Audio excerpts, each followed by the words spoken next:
I walked into the office, coffee in hand, expecting the usual greetings and chatter. "Morning, Lisa," a few colleagues mumbled, barely looking up. I smiled anyway, adjusting my blazer. Something felt off, but I brushed it aside. "Lisa, can I see you in my office?" Mark's voice cut through the hum. That tone sharp, cold made my stomach twist. I nodded, trying to keep my voice steady. "Sure." His office smelled of expensive leather and arrogance. He didn't look up from his laptop. "Sit," he said finally, motioning to the chair. "Is everything okay?" I asked, my heart thudding. Mark leaned back, smirking. "Actually, no. I think it's time we make a change." "What do you mean?" My voice caught. "I'm terminating your position," he said casually, almost like discussing the weather. I froze. "Wait, what?" He didn't flinch. "You're fired. Effective immediately." I blinked, trying to process. "Mark, why?" "I've worked harder than anyone here." "You've been adequate," he interrupted, his lips curling into a cruel smile. "But adequate isn't enough. Not for me. Not for this company." I felt my face burn. My colleagues outside the glass walls were watching, pretending to be busy. Some avoided my eyes. A few glanced over, awkward, hesitant. I wanted to sink into the floor. "Mark, this isn't fair." I whispered, anger and disbelief battling inside me. He shrugged, cold as ice. "Life isn't fair, Lisa. You should know that by now." I wanted to scream, to shake him, to make him see the betrayal in his eyes. Instead, I forced myself to stand. I can't believe you," I said, my voice trembling. He leaned forward suddenly, leaning over the desk. "Believe it. And maybe next time. Don't trust so easily." Everything inside me shattered. I had trusted him more than anyone, and this was how he repaid me. I had sacrificed so much for him, for us, for my career under his guidance. And he threw me away like I was nothing. I choked back tears. "I gave everything to this company, to you." Mark's smirk widened. "Apparently not enough. Goodbye, Lisa." I turned to leave, the hallway feeling colder than I'd ever known. Whispers followed me. "Did you hear what happened?" "I'm so sorry, but no one stepped forward to help. No one offered more than a fleeting glance." Outside the office, I sank onto a bench in the lobby, my hands shaking. My mind replayed every late night, every sacrifice, every word I ignored from the warning signs I had been too blinded by trust to see. How had I missed it? Every slight, every manipulation, it all made sense now. Mark had never valued me, not really. And now, everyone else was pretending like nothing had happened. I wiped my tears, taking a shaky breath. "This isn't the end," I told myself. This is just the beginning." I stood, shoulders stiff, forcing my steps forward. I would survive this. I would rise. And one day he would regret ever underestimating me. I closed the door behind me, the click echoing like a verdict. My apartment was silent, empty, and cold, nothing to welcome me but the faint hum of the fridge. I sank onto the couch, my hands gripping my knees, trying to hold myself together. How could he do this? After everything? I kept asking myself the same question, and every answer was worse than the last. A text buzzed on my phone. "Sarah, hey, are you okay?" I typed back, hesitated, then deleted. Finally, I tapped.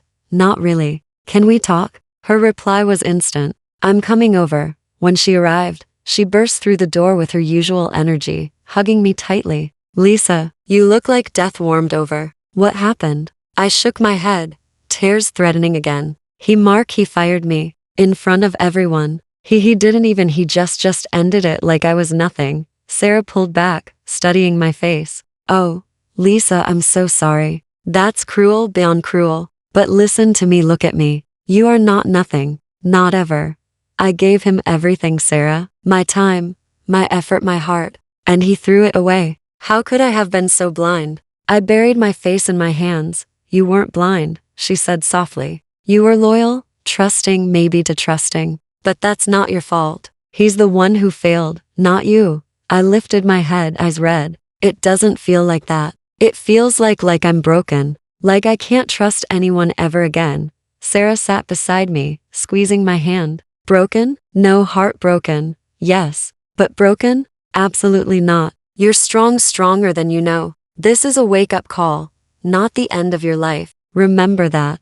I laughed bitterly. "A wake-up call? Feels more like a nightmare." "Exactly," she said, smiling gently. A nightmare you'll wake up from, and when you do, you'll be unstoppable. But you need to see it. You need to see yourself beyond him. I exhaled slowly, trying to absorb her words. But what about everything I did? Every sacrifice, every late night, every effort. My voice trailed off. It mattered, she said firmly. Not to him, maybe, but to you. It built you. And now, you get to decide what comes next. You get to take control. Her confidence was infectious. I felt a spark I hadn't felt all day, maybe all week. Take control, I can do that. Can I? You already are, she said. You survived him today. You'll survive tomorrow, and the day after. And eventually, you'll thrive. I nodded slowly, letting her words sink in. The weight in my chest eased, just slightly, but enough to breathe. Thanks, Sarah. I think I needed to hear that more than I realized. She grinned. Of course, always, now. Promise me one thing? Anything. Don't let him or anyone else define your worth. Ever again. I smiled faintly, letting the tears fall freely this time. I promise. I sat at my desk that morning, laptop open, coffee cooling beside me. The apartment was quiet, but this time I didn't want it any other way. I had a plan, I had to. I muttered to myself, okay, Lisa, time to stop crying and start moving. I pulled up job listings, scanning titles, salaries, companies. My fingers flew across the keyboard. Senior strategist, manager, project lead. Each click reminded me of what I had lost, but also what I could gain. My phone buzzed. A message from Sarah. How's the rebuilding going? I typed quickly. Slowly, but I'm trying. It's hard not to think about him. Her reply came almost instantly. Good. Keep pushing. You'll see the difference soon. I leaned back, staring at the ceiling. Memories of Mark's sneers surfaced, how he had mocked my project ideas last year. You really think that would work? He had said, smirking. I remembered how small I had felt, how I had doubted myself. Now, that doubt was fuel. I grabbed my notebook and started writing a list of skills I wanted to sharpen, contacts I wanted to call, companies I wanted to target. I said out loud, I won't let him win. Not today. Not ever. I spent hours polishing my resume, updating portfolios, and rehearsing interview answers aloud. I am qualified. I am capable. I am enough. I whispered repeatedly. It felt strange to say it out loud, but empowering too. Later, I reached out to Daniel, my former mentor, hesitating for a moment before dialing. Daniel? Hi, it's Lisa. Lisa. Wow, it's been ages. How are you? His voice was warm, genuine. I hesitated, then confessed. I was fired, publicly, by Mark. There was a pause on the line. Then softly, I'm so sorry, Lisa. That's terrible. But listen to me, this doesn't define you. Not in the slightest. I swallowed hard. I know, but it feels like it. I feel lost. Daniel's voice strengthened. Lost is temporary. You have talent, Lisa, more than you realize. This betrayal, it's a blessing in disguise. You just need guidance, a push in the right direction. Guidance? I asked, hope flickering. Yes. Let me help you target companies where you'll be valued. Let's make sure you land in a place that appreciates your skills, that sees your worth, that challenges you to grow beyond what you ever imagined. I blinked, fighting back tears. Do you really think I can do that? Absolutely. I never doubted you.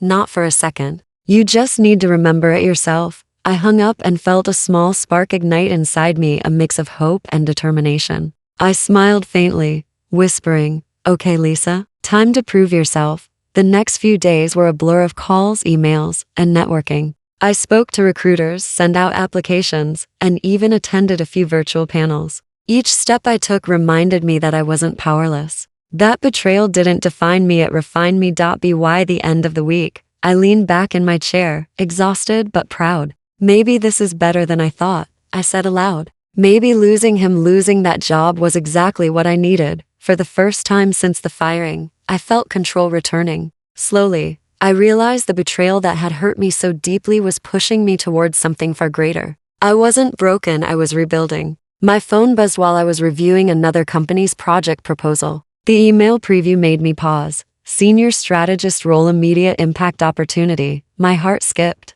I opened it carefully, as if the words might shatter if I moved too fast. Eleanor's message was clear, confident. Lisa, your skills and experience are exactly what our startup needs. We'd love to have you lead key strategies immediately. Let's discuss your role. I sat back, staring at the screen. Could this really be happening?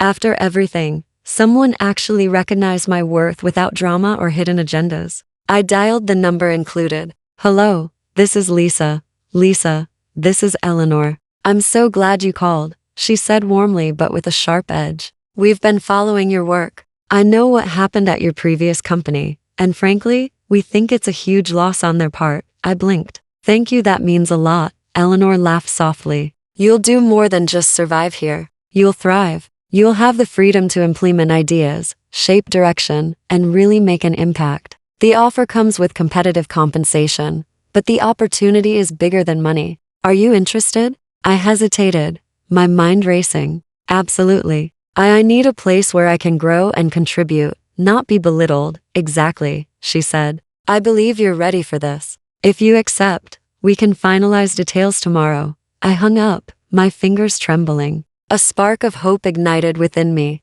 I pictured myself walking into a place that valued me, where my ideas mattered. But then my phone rang. The caller ID showed Mark. I ignored it, but it rang again. I took a deep breath and answered, voice calm. Hello? Lisa, please wait. His voice faltered, softer than I remembered. I'm listening, I said evenly. I didn't mean to hurt you like that, he said quickly. Firing you, it was a mistake. I was wrong. I laughed bitterly, a short, harsh sound. A mistake? You humiliated me, Mark, in front of everyone. Do you hear yourself? I know, he stumbled. I didn't know how to say it. Can we talk, please? I inhaled, forcing calm. Mark, I don't need apologies. I need respect. And I've realized my power isn't in your forgiveness or approval. It's in my choices, my path. And right now, I'm choosing a path that doesn't include you. There was silence. Then, a low, quiet, I see. I smiled faintly, feeling strength pulse through me.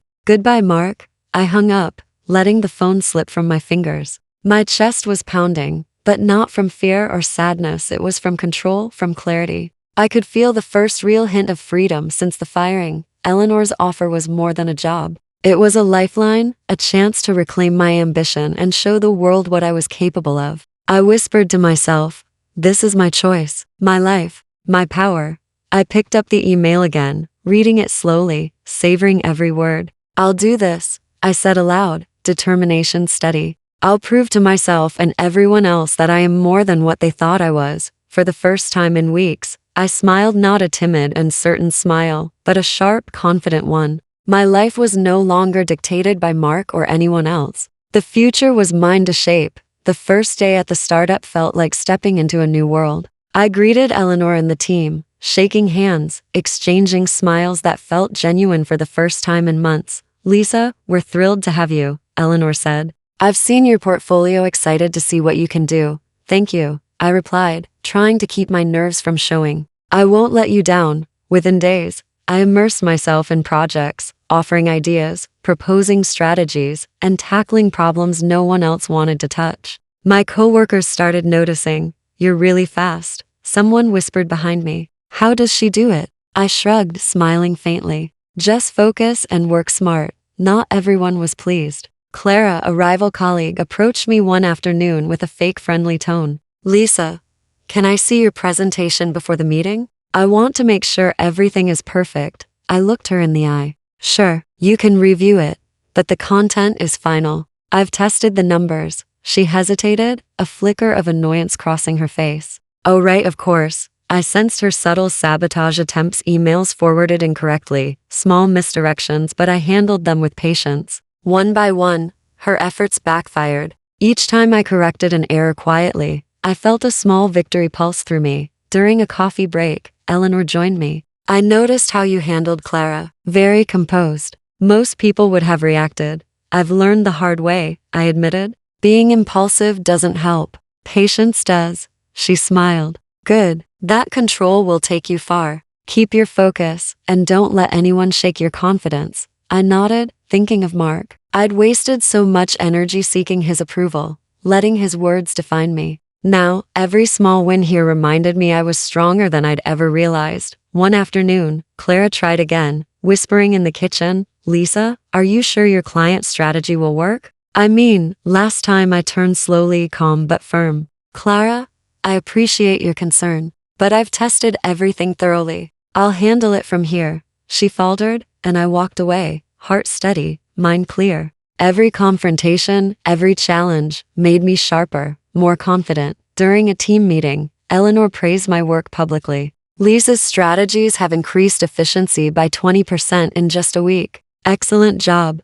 Applause filled the room. I kept my smile professional, but inside, my chest swelled with pride. No validation from Mark could ever feel like this, not genuine, earned respect. Later, I reflected on my progress, sipping my evening tea. The fire inside me had grown from humiliation and heartbreak into determination and ambition. I realized that Mark's betrayal wasn't the end. It was the push I needed. I whispered to myself, one day, I'll show him that taking me for granted was his biggest mistake. But for now, I focus on me. The days passed, each filled with challenges, small victories, and learning experiences. Recognition from Eleanor and colleagues slowly replaced doubt and insecurity. I felt myself transforming not just into a better professional, but a stronger, independent woman who could navigate any storm. By the end of the week, I sat back in my chair, looking at the skyline through the office window. I smiled faintly. I'm not just surviving anymore.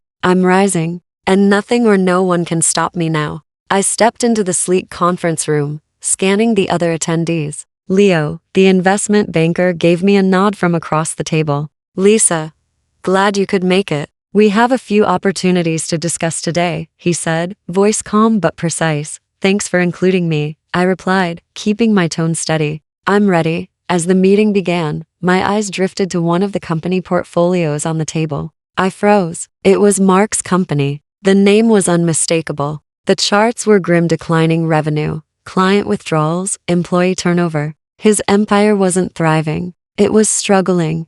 Leo noticed my stare. Something on your mind? I cleared my throat, just curious about their numbers. It seems they're in a difficult position. He leaned in slightly, lowering his voice. They are. And that makes them a potential acquisition target. With the right strategy, a buyer could turn things around completely. Are you thinking what I'm thinking? I felt a rush of heat, my pulse quickened. Yes, but it's complicated. There's history there. Leo smirked knowingly. History can be a motivator, but think logically. Their value is undervalued, and they're vulnerable. A strategic move could benefit you tremendously. I leaned back, swirling the coffee in my cup. My mind raced. Could I do it? Buy the company, take control, and show Mark the strength he never saw in me? Every memory of humiliation, every sneer he'd directed my way, flashed through my mind, but I paused. Leo, this feels personal. Lisa, he said firmly, personal doesn't mean unethical. You're simply recognizing an opportunity that aligns with your capabilities.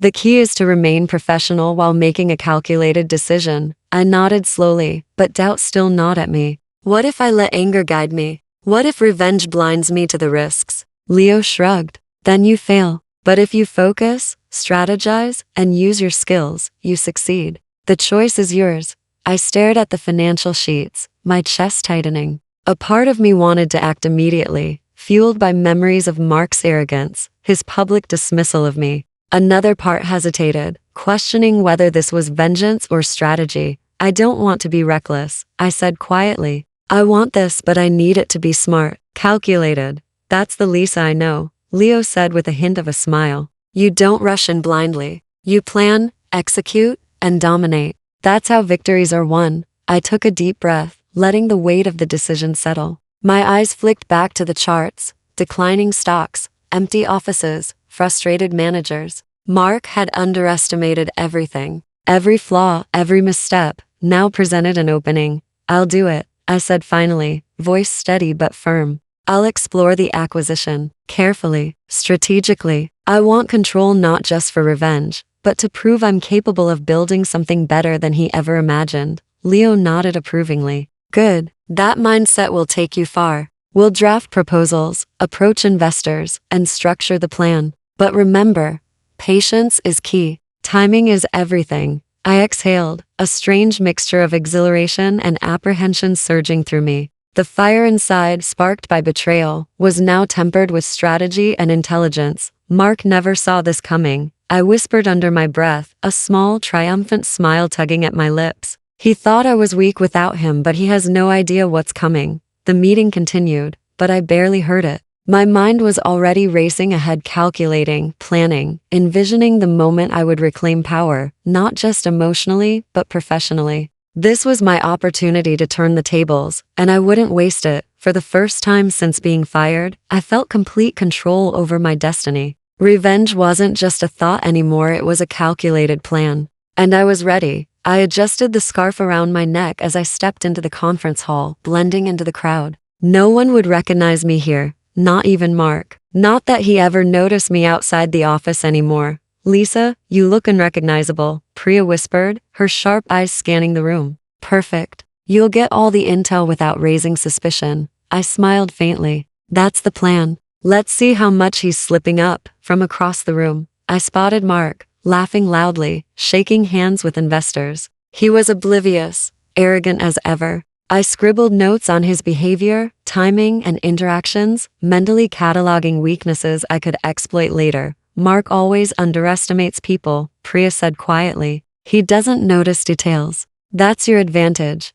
I nodded, feeling a thrill I hadn't expected. This was intoxicating. Watching him falter without realizing it, knowing I held the power to reclaim what he tried to steal, but guilt crept in. I shook it off, whispering to myself, "It's not just revenge. It's strategy. It's business." Later, over coffee in a quiet corner, Priya leaned in. "You need to gather financials discreetly. Any public missteps, leaked reports, collect everything. And meet with Leo about structuring your offer." "I'm on it," I said, determination steady. "I'll be careful. No rash moves." The next few weeks were a blur of research, networking, and subtle observation. I attended Mark's shareholder meetings under a different name, listened to casual conversations in hallways, and monitored investor confidence. Every slip he made, every minor error, strengthened my plan. One evening, Priya called. "Lisa, I've got a lead on a critical contract he mishandled.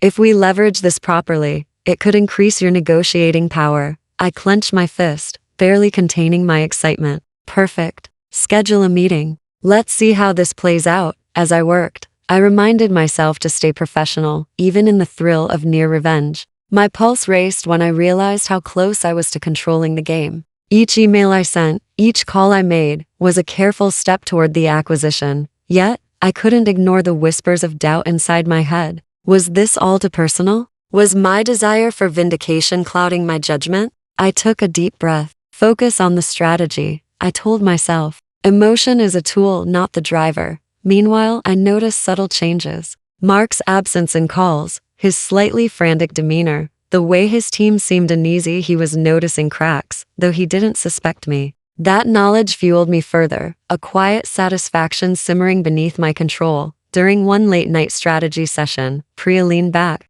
"Lisa, your timing has to be precise. The final move can't be rushed. He's vulnerable, but he's not stupid. Patience wins this." "I know," I said, staring at the spreadsheets, the notes, the calculations. "I'll wait. I'll strike at the perfect moment. And when I do, you'll understand what underestimating me cost him." The thrill of impending victory mingled with a strange, guilty satisfaction. Revenge was intoxicating, yes, but so was the realization that I wasn't just taking back what was mine, I was surpassing him, proving my worth on my own terms. I glanced at my reflection in the window, dark city lights behind me. Calm, collected, determined. "Almost there," I whispered. "Almost." I watched the news alert pop up on my laptop. CEO Mark Walder's face's backlash over failed merger. I barely hid the smirk creeping across my face. He'd been careless, arrogant as ever, thinking no one could touch him. Priya leaned over my shoulder. "Lisa, he's making mistakes faster than I expected. Investors are nervous. This is perfect for your approach." "I see it," I whispered, fingers tapping on the table. "Every blunder, every misstep, it's all falling into place." I remembered sitting across from him years ago, proposals ignored, ideas ridiculed. "You really think that'll work?" He'd sneered, leaning back in his chair. I had swallowed my frustration, trying to appear compliant, trying not to show him my ambitions. Now, it fueled me. Later, I attended one of his public panels incognito, mingling in the crowd, listening carefully. Mark strutted on stage, self-assured, smiling at reporters, laughing at jokes only he found funny. Afterward, I overheard Nina, his assistant, speaking quietly to a colleague. I don't know, some of these decisions don't make sense. He's ignoring risks that used to be obvious. Something feels off. I stifled a chuckle. She was right.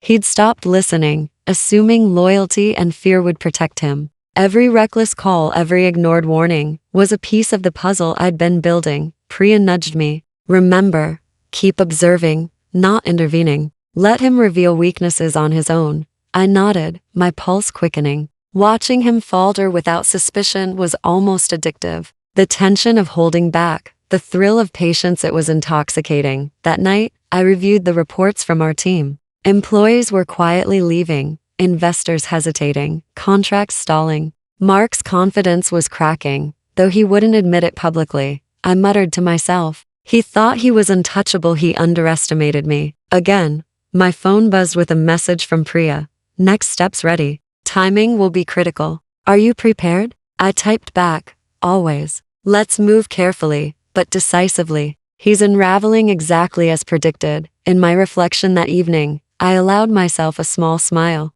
My professional composure was intact, but inside, I relished the subtle shifts, karma in motion. I had never felt such satisfaction from patience, from strategy. The memories of Mark's arrogance kept surfacing. The way he'd dismiss my ideas in meetings, mocked my presentation skills, even laughed at my suggestions during late-night projects. Those moments had cut deeply, leaving bruises I buried under smiles and nods. But now, seeing him stumble, every humiliation I endured seemed like preparation for this moment. I leaned back, imagining his frustration as he noticed the first real signs of public failure, investors questioning, employees hesitating, his reputation slowly cracking. I'll be ready for the final move, I whispered to myself. And when I do, you'll finally understand what it means to underestimate me. Priya glanced at me, noting the determination in my eyes. You've changed, Lisa. You're not just reclaiming power, you're redefining it. Don't lose focus. I won't,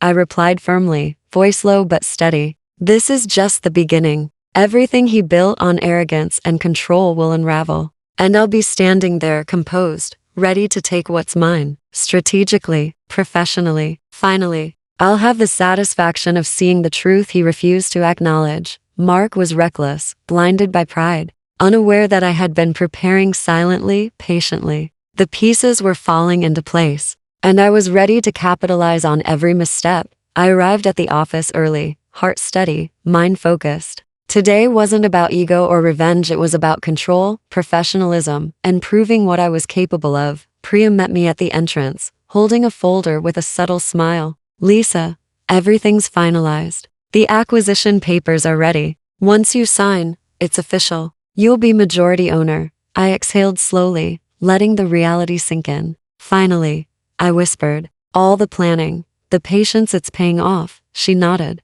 Mark doesn't suspect a thing. He's scrambling, but he won't know until the last moment. I gripped the folder, feeling a strange mix of exhilaration and calm. The office around me buzzed quietly with staff, unaware of the seismic shift about to occur. Minutes later, the call came. Leo's voice was brisk but excited. Lisa, it's official. You now hold controlling interest. Congratulations. You've done it. I closed my eyes, a small smile forming. Thank you, Leo. I couldn't have done it without your guidance and Priya's support. Enjoy the moment. He's going to notice immediately. I opened the office door and walked into the conference room where Mark had been expecting a routine meeting. His confident posture faltered slightly when he looked up and saw me standing there. Lisa, what are you doing here? His voice was sharp, yet tinged with confusion. I smiled politely, placing the folder on the table. Mark, I came to finalize something. He frowned, moving closer. Finalize what? Don't play games. We're supposed to discuss quarterly results. I handed him the folder. Actually, Mark, this isn't about quarterly results. It's about ownership. Today, I officially acquire majority control of your company. His face went pale, disbelief written across every line. That's impossible. How you? I remained composed, calm, every word deliberate. Everything was legal, Mark. Every step strategic. You underestimated me, overlooked details, and ignored risks. I simply used my skills, patience, and intelligence to turn the situation around. He stepped back, running a hand through his hair. Lisa, you can't, this isn't, I built this. I made this company what it is. And yet, you nearly lost it through arrogance and poor decisions, I said softly. I didn't take it lightly. I watched, I learned, and I acted decisively when the moment was right. His voice rose. You think this is revenge? This is personal to you. You can't just, I held up a hand, cutting him off. No, Mark, this isn't about revenge. It's about competence, professionalism. I've grown beyond what you ever imagined. Today proves one thing, underestimating me was your biggest mistake. He glared, unable to form a coherent reply, eyes flicking between the folder and me. Anger, disbelief, and regret warred on his face. I continued, calm and controlled. You had every opportunity to recognize my value, to respect my work, to treat me fairly. You chose arrogance instead. I chose strategy. I chose to rise. Mark sank into a chair, speechless. I didn't see, I didn't know, I smiled faintly, a mix of satisfaction and pity. Now you do. And it's too late. The company is no longer yours. I suggest you step back gracefully, Mark. There's dignity in acknowledging mistakes even if you're late to the lesson. He stared at me, the color draining from his face, the realization of total loss settling in. I could feel the weight of every moment we'd shared, every betrayal, turning into my triumph. Priya stood beside me, giving a subtle nod. The acquisition was complete. The reversal of power was total. I took a deep breath, looking at Mark one last time. This isn't the end, Mark. It's the beginning of a company under leadership that values competence, foresight, and respect. Remember that. I turned and walked out, heart steady, mind clear. I had achieved my long-awaited victory not through anger, not through chaos, but with poise, intelligence, and unwavering strategy. For the first time, I felt complete, not just successful, but empowered, untouchable in the sense that I had always sought. I didn't need him to fall for me to rise. I only needed myself. I watched from my office window as Mark's once bustling headquarters grew quiet. Employees trickled out, conversations hushed, and the usual energy was gone. It was surreal, this empire he'd built on arrogance and fear was crumbling. Priya appeared beside me, a knowing smile on her face. Lisa, he's losing control fast. Clients are pulling contracts. His board is in chaos. It's all happening exactly as planned. I nodded, gripping the edge of my desk. It's strange. I expected satisfaction, maybe even joy, but it's more like closure. Justice, not revenge. Priya studied me. That's growth. You've always been ambitious, but now it's tempered with strategy and perspective. You're different. I smiled faintly. Different, yes. Stronger. I don't need him to validate me anymore. A call came through from one of our investors. Lisa, several major clients have decided to terminate contracts with Mark's company. They cited lack of leadership and poor management decisions. Your acquisition timing impeccable. I exhaled slowly. Thank you. Keep monitoring. Every detail matters. Later, I overheard Nina, Mark's loyal assistant, speaking on the phone. Yes, I'll resign today. I can't keep supporting this. It's falling apart. A pang of sympathy hit me briefly. Even those loyal to him couldn't ignore the collapse. Mark's world was unraveling, not just professionally but personally. He couldn't hold on to anyone. That evening, Leo called. Lisa, he's officially lost his majority support. He's scrambling to save what little remains, but momentum is against him. It's irreversible. I nodded, my pulse steady. I know. Thank you for keeping me updated. I never wanted to see him destroyed out of malice, only to witness what happens when arrogance outweighs competence. Priya added quietly, it's the ultimate lesson. He underestimated you, underestimated everyone who mattered. And now, he's paying the price. I leaned back in my chair, reflecting on the journey. From the humiliation of being fired, to the long nights of planning, networking, and learning, to the careful execution of a strategy that reclaimed my power, I had transformed. I wasn't just a survivor. I was in control of my destiny. Mark's downfall didn't thrill me the way I imagined. Instead, I felt calm, centered, and quietly satisfied. I whispered to myself, this isn't revenge, it's the natural consequence of choices. Karma, yes, but also clarity and patience. I glanced at my reflection in the window, city lights behind me, The woman staring back was composed, confident, and untouchable, not because of power over someone else, but because of mastery over myself. Priya touched my shoulder gently. Lisa, you've proven something important. Strength isn't just about ambition, it's about patience, strategy, and emotional control. You've shown that. I smiled softly, letting her words sink in. Yes, I've learned that my worth doesn't depend on anyone, Mark, colleagues, or clients. It depends on me, on what I choose to do, how I act, and how I rise. The sun set behind the city skyline, casting a warm glow across the office. I felt a quiet pride and peace, knowing the storm had passed and my life had transformed. Mark's empire crumbled, but I didn't celebrate. Instead, I acknowledged the lesson, the journey, and my own growth. I had turned pain into power, betrayal into strategy, and humiliation into mastery. I whispered to the empty office, I'm free now, and I'm stronger than ever. I walked into the conference room, sunlight streaming through the windows, and felt a sense of calm I hadn't known in years. This was my space now, not borrowed, not stolen, but earned. Lisa, the team is thrilled with your leadership, Eleanor said, her smile warm. Your strategies have transformed this company. Thank you, Eleanor, I replied, feeling a wave of gratitude. It's been a journey, but I couldn't have done it without your guidance. Later, Sarah joined me for coffee, her eyes bright with pride. Look at you. From being blindsided and fired to owning a company and running it flawlessly. I'm in awe. I chuckled softly. It feels surreal sometimes. I remember feeling so small, so powerless, and now I feel unstoppable. It's not just about power, it's about knowing my worth. Daniel appeared next, leaning casually against the doorway. You've grown immensely, Lisa. I always knew you had it in you, but watching your journey has been inspiring. I smiled at him. Your mentorship helped me see possibilities I couldn't before. I've learned to trust myself, to take calculated risks, and to rise even when everything seemed lost. We spent the afternoon reviewing plans, discussing projects, and celebrating milestones.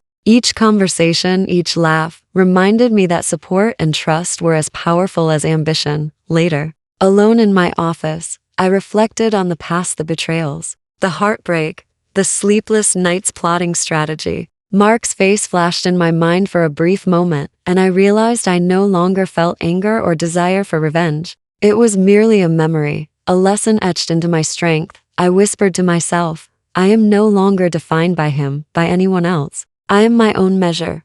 Priya stopped by with a folder. Lisa, the latest reports show investor confidence is at an all-time high. Your leadership is recognized and respected. You've created stability, growth, and trust. I took the folder, feeling a quiet pride. This is everything I hoped for, not revenge, not validation, but independence. I finally lead on my own terms. Sarah leaned on the doorframe, smiling. So, what's next for Unstoppable Lisa? I laughed softly. Next is continuing to grow, mentor others, and enjoy the life I've built. I've learned that setbacks are not the end, they're stepping stones. And I choose to climb every single one. That evening, I hosted a small celebration with Eleanor, Daniel, and Sarah. Glasses clinked, stories were shared, and laughter echoed through the office. It wasn't about proving anything anymore. It was about cherishing the people who believed in me and the woman I had become. Later, as I gazed out the window at the city lights, I felt a profound sense of peace.